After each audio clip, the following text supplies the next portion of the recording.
dwell on that. So after the freedom of information, and I'm given these forged documents, they won't talk to me, she won't talk to me, the attorney won't talk to me. So I went to law enforcement. I went to the Genesee County deputies, signed a complaint. Bingo, he admits he forged the documents. Jackie is his boss. We've wasted, I don't know, how much money have we paid in the last 10 years? 50,000? Code enforcer. Okay, let's say 30,000. Laugh at 30,000. How much did you make last year? Under $1,800. 1,800. Still free money for cheating. So anyhow, this is the agenda that I ran into. The voters voted. They said, we want change. We've got change. Now, why these people didn't respond to me is up to you guys to decide. I say they weren't doing their jobs. Thank you. I have one thing to say, Mr. Ryden. If you'd have come to my house and acted like a gentleman, we could have talked. But you come screaming and hollering. I've got it on a recording. You want to hear it? I got it in my pocket. We sat with Jim Hempton and we talked. You That's even the laughed. second time. That was the second time. The first time, Jim Hempton was standing on his porch ready to call the police. So I threatened you. You basically, Oh, I threatened you. There's a man, have me arrested. I don't believe it. I don't believe it either. I'm with you. Is there anybody? But I've got some letters for you. Is there any? Yes, sir. Hi, I'm Jeff Smith. I'm with at 8291 Meadow Creek Drive in Goodrich. What's your name again? Jeff Zmich, Z-M-I-C-H. I just wanted to make a few brief statements, and the first one's in regards to the folks in my neighborhood are deeply concerned about some of the things that are going on with the new council. You know, I think the platform that was ran on was cost savings and, you know, saving the taxpayer money, which I think everybody agrees is a great thing. The problem we're seeing is that things are taking place without much thought, and things are occurring which are costing money for us, the village, and the taxpayers. First thing is in regards to, I mean, even just this meeting, having to come and bring everybody out, time and cost involved in that, when there was another meeting already ran, seems like that's a bad start. But, you know, what concerns me most is things when you talk about an independent review, study, or, you know, looking into things. What is the cost on something like that, and why do you feel that there's a substantial savings? And the second point I want to make is in regards to the former village council members. It seems like you would want to take into account some of their experience. I mean, if you look at the voting, it was only 24 votes that a few of the folks won by. So when you take that into account, making everything change for everybody else around the community is not a good thought, because there's still a lot of people in the community that like the way things are going. We don't want to be another Ortonville or a Davison. We want to be a Goodrich. A lot of people like the village. I know that a few people that were voting your way were part of the Get Rid of Village group not too long in the past. Is that something on your agenda? Absolutely not. Okay. It's not. And I do thank you for standing up and speaking, but the bottom line is the platform that, and I'm not speaking for these two gentlemen that are sitting to the right of me, but I think they need to address that. And I do know, and I want you to know, Jeff, that there's a lot of people out there that are trying to do what's good for the village, and we are part of that. We need to know, we have to have an independent study. I think that's probably the best thing that will reveal where we can help do a substantial justice to the Will you be residents. talking about the cost of that as we go We into don't that? know yet. The proposal hasn't been, Mr. Jackson will discuss that when it comes down to that agenda item. But that was something that that was on the November 8th agenda, but that's why it's back here to be voted on again. And the other point is, I mean, you look at an independent study, the costs involved in that. You look at having another meeting tonight, the costs involved in that and the time. And you look at, you know, your first meeting, and I don't know whether it was getting rid of the attorney or firing the attorney or exactly what happened because I wasn't at the meeting. But I do notice that some of the council members don't seem to be in the knowledge of the new attorney, and that seems a little odd that you have 5 people on this council with some people having no knowledge of a new attorney we're bringing on board. It seems like there'd be some discussion between the group to make sure everybody's aware of what's going on and what's going to transpire, and allow everybody to have sufficient time to put input into that change. But I don't see it happening yet, and I hope that's something that's going to start occurring. Mr. Yeah, Anthony. I'd like to address a couple of points. We could stay there for a second. Sure. I do appreciate the opportunity. I'm going to cover, when we get to the end of the night, a lot more of the whys, but the platform that we ran on was cost savings. It was to do a study. And in that study, in the literature, we had meetings. In the literature, it said consolidation of services with Atlas Township was a possibility. It was in print. We didn't hide that. Never did. Consolidation of jobs within the office. And I'll cover that a lot at the end when we summarize. Your point about asking for help or whatnot, that's a good point. That meeting kind of got out of hand and people left the room and they didn't hear a lot of the discussion. One thing that we need, especially as new council members, is knowledge. And we would like input, and we seek that. We're not hiding. That might not be the right words, but the cost, you gotta remember, if there's a cost savings, you save that amount every year. It's over and over and over and over again. It's not a cost savings for 30 days, 60 days, or whatever.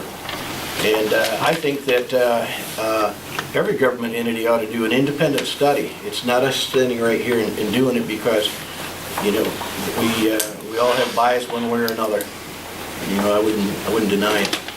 And I also think all the schools should have an independent study.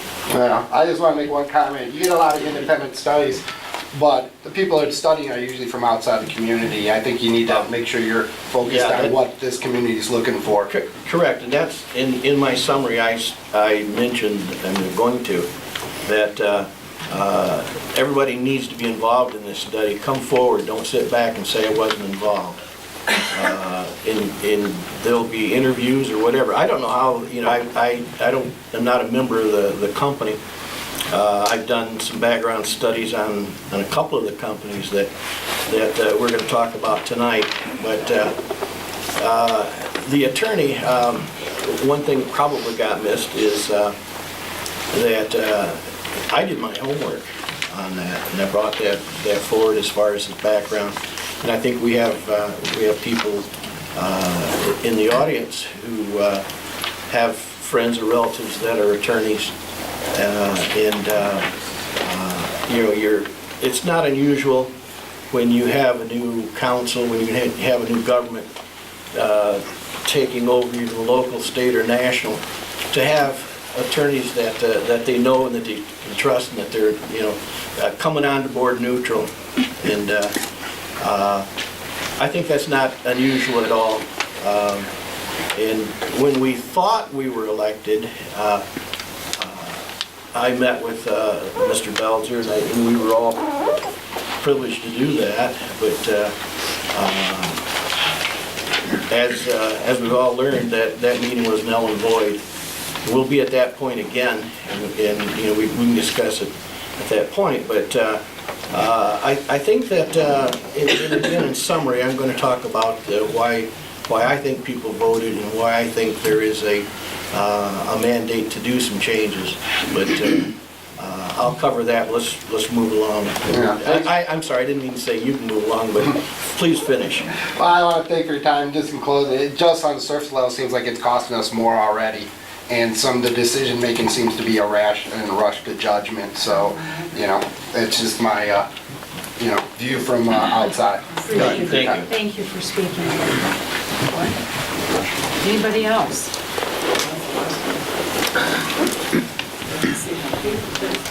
Hi, Adam Klein, 10169 Eagle.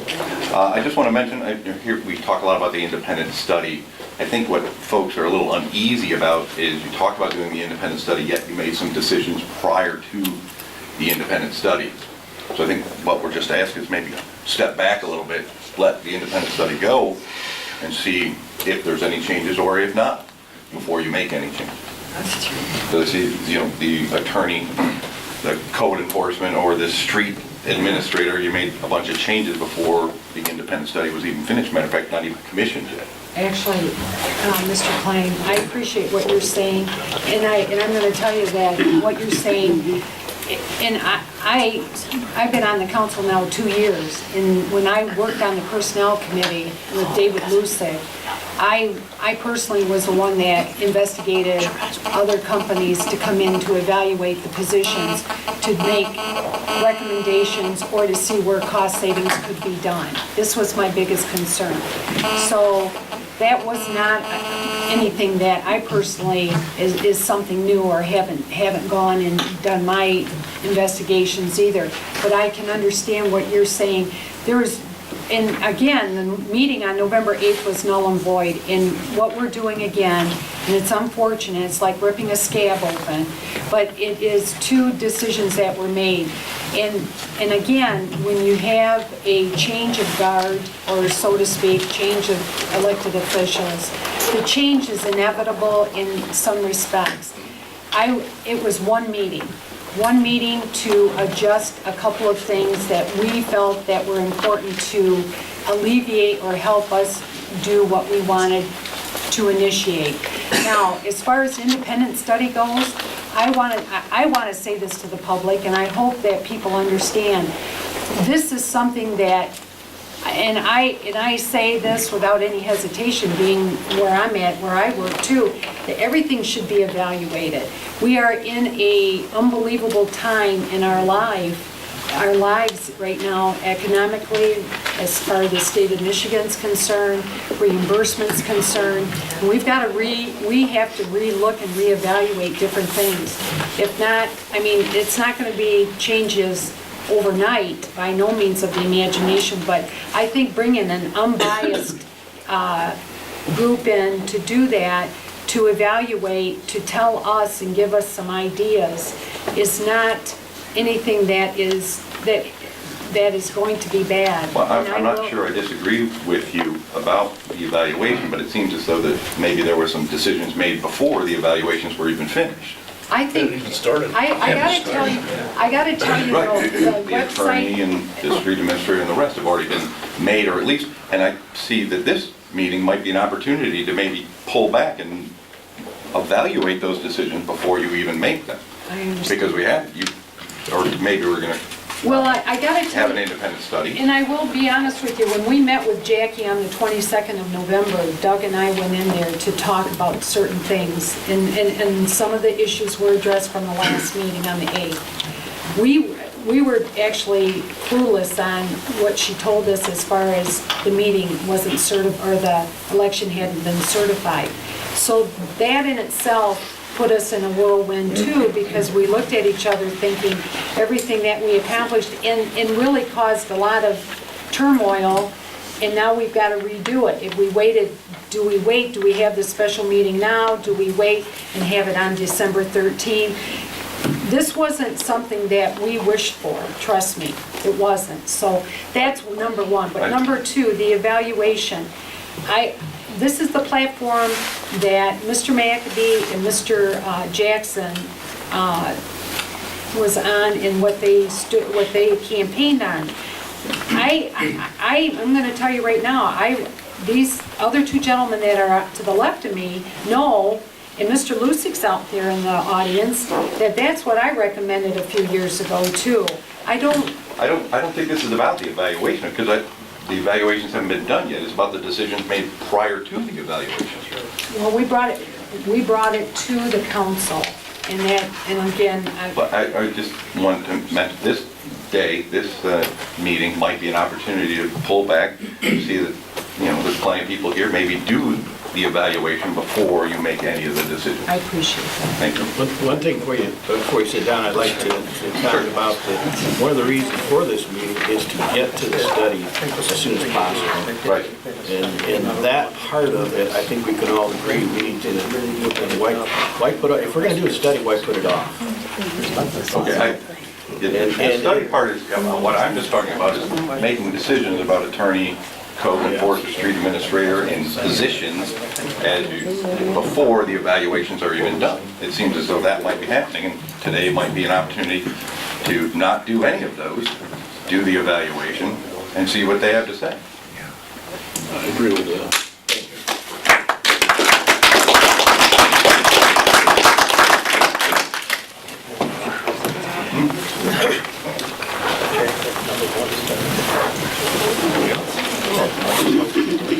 Can I please speak? Go ahead. First of all, I'd like to thank everybody for being here today. To Mr. McAbee, I'm a lawyer. Genesee County just got out of court about 15 minutes ago. Sorry I'm late. You're won the election. Congratulations, congratulations.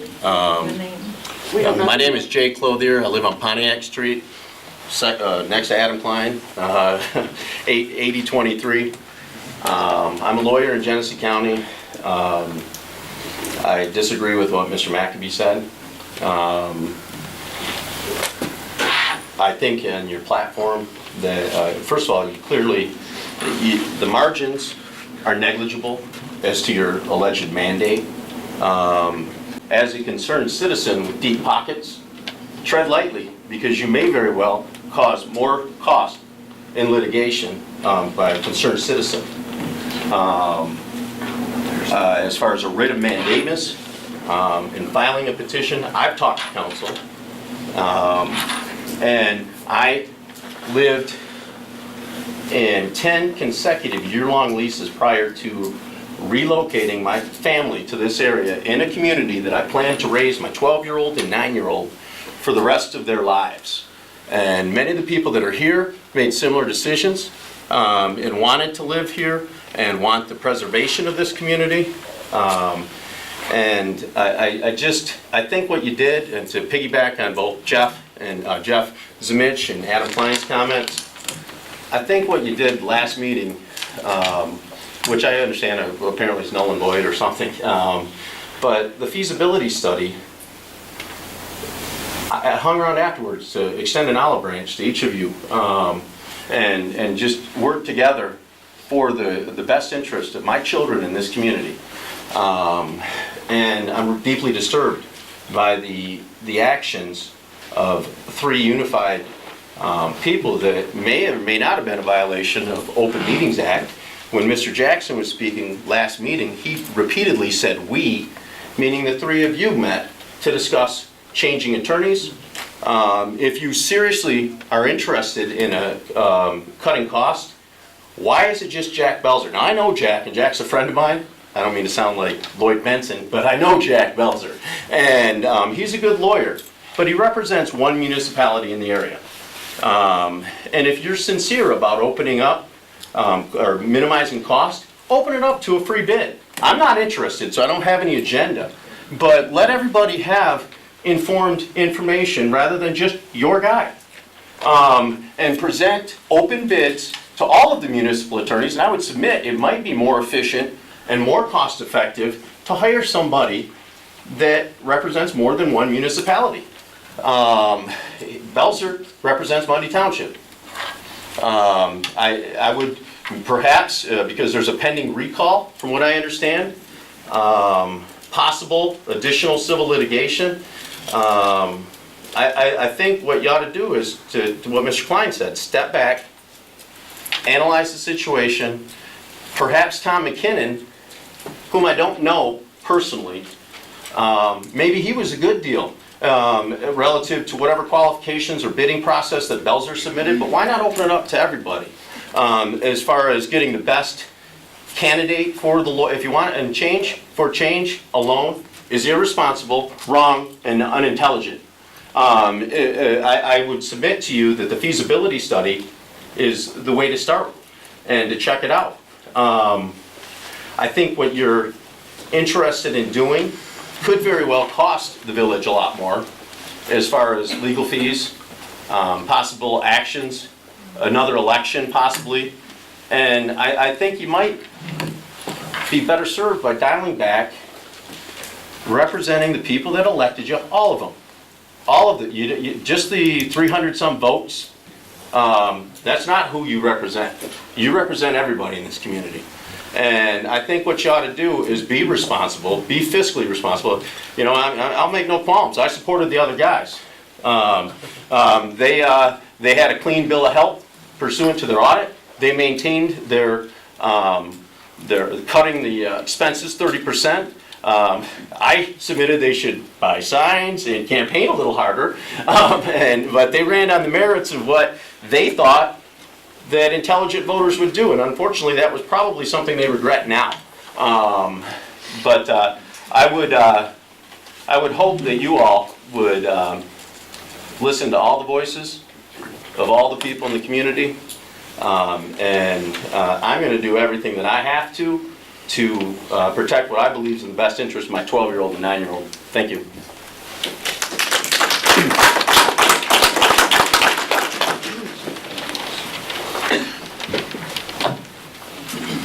My name is Sandra Jenkins, and I live at 7263 Hawthorne Circle. I wasn't going to say anything, but I feel compelled to speak. I appreciate your remarks, and I agree with you. I moved here because I thought this was the greatest place, and I wouldn't want to live anywhere else. I love it here. But I don't think that you or anybody else here has the right to threaten legal action or anything else because you know where everybody else is. And regardless of whether they won by 1 vote or 300 or 34, they were elected. Period. End of story. I don't like the president today, but that's my feeling. At any rate, the other thing is that I'm hoping that everybody will take a step back here. Bud, that includes you. I think that, and Mr. Clothier, I remember when there was another recall being threatened, and you stood here and said you were embarrassed that this was being done in your community. I feel the same way about this. Just because these people took an action that some of us don't like does not mean that we instantly run and get them out of office.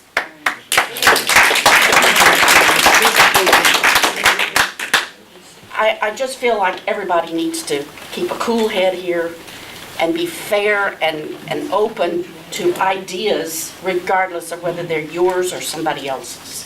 Right. That's all I have to say.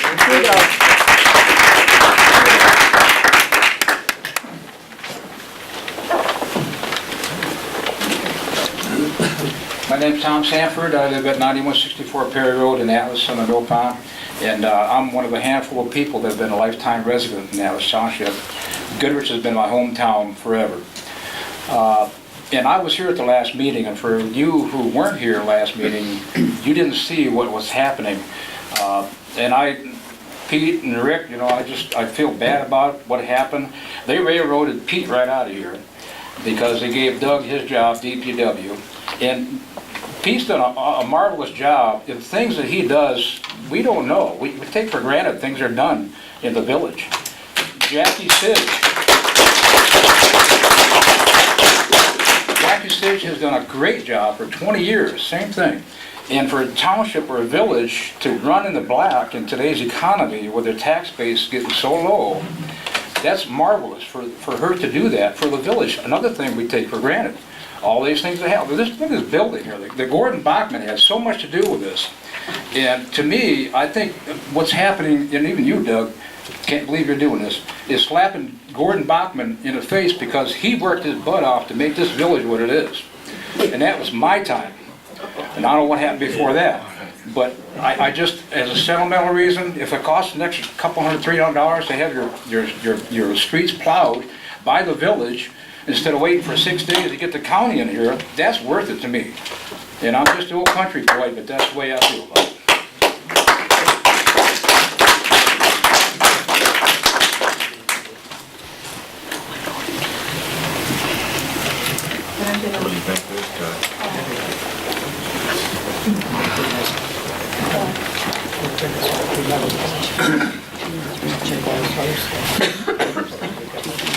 Hello. I wasn't going to speak either, but I am compelled now. I am new to the village. I've only been here for 2.5 years. And when I left Davison, my choice was to find a place that would be quaint, a healthy environment like this gentleman's saying, to come, to have your grandchildren, your children. And I found this wonderful little historical town. Can you listen to me, please? Yes. Okay, thank you. Thank you.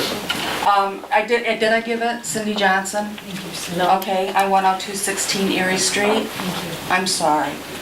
Jumped the gun a little bit. Okay, so I came to this town and I chose it because I loved it. I always thought it was the neatest little place, you know, heading south of Davison. And I have been disappointed. My heart's here, I want to stay here, but I have sought counsel. I've had problem after problem where I live.